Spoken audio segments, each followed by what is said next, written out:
Hello everyone. Today we are going to talk about oral and maxillofacial surgery because a lot of us don't completely understand this surgical branch. I am Dr. Sancheta Kohli, an oral and maxillofacial surgeon from Delhi, and I am here to clarify all myths and mysteries about this surgical branch. Because in today's world, one cannot afford to remain underinformed, especially about healthcare. So let's enlighten ourselves. So what is oral and maxillofacial surgery? The term maxilla refers to the jaws. So if we break down the term oral and maxillofacial surgery into different components, we can understand that it is a surgical specialty which deals with the tissues of the oral cavity, the jaws, and the face. So why do we need a separate surgical branch for the face? First and foremost is the most obvious reason that we all associate the face with aesthetics. So this automatically makes the face a special area of the body. Nobody wants surgical scars on the face.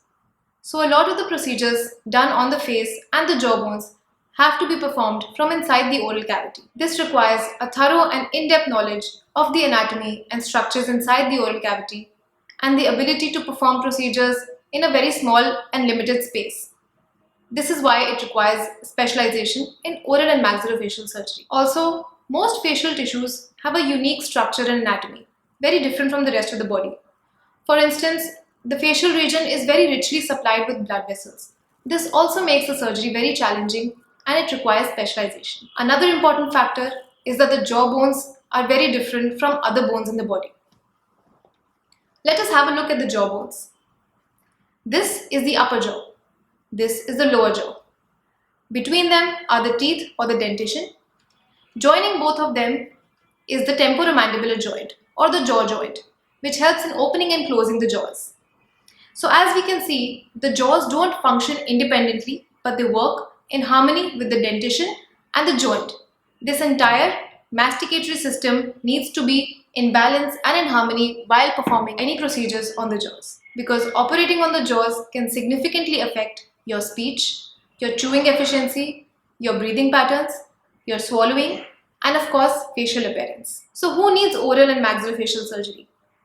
Oral and maxillofacial surgery includes a variety of surgical procedures, which can be as simple as extracting a tooth or as radical as resecting a jaw for tumors. There are many subspecialties within oral and maxillofacial surgery, including dentoalveolar surgery, temporomandibular joint surgery, facial trauma, corrective jaw surgery, surgical removal of jaw cysts and tumors, cleft lip and palate surgeries, and surgical treatment of obstructive sleep apnea. So how do you know if you need oral and maxillofacial surgery? If you have a wisdom tooth that needs removal or a dental implant that needs to be placed, you need dentoalveolar surgery and you require an oral and maxillofacial surgery consult. If you have suffered facial injuries, it is possible that you may have a jaw fracture, a tooth fracture, or even a cut of the lip.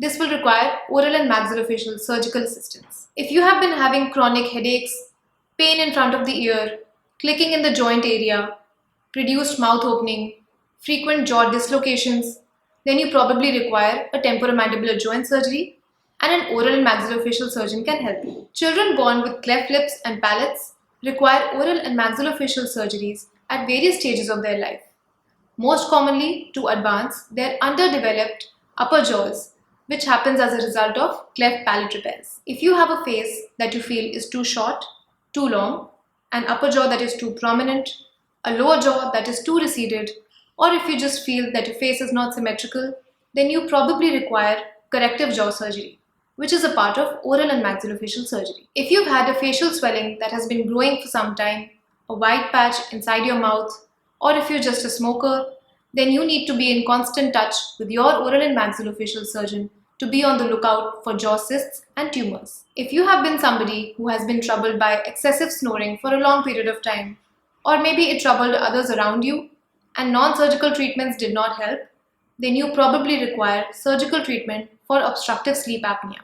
This is also done by an oral and maxillofacial surgeon. So if you have any of these problems, please consult your oral and maxillofacial surgeon. Thank you for listening to this video. Stay safe.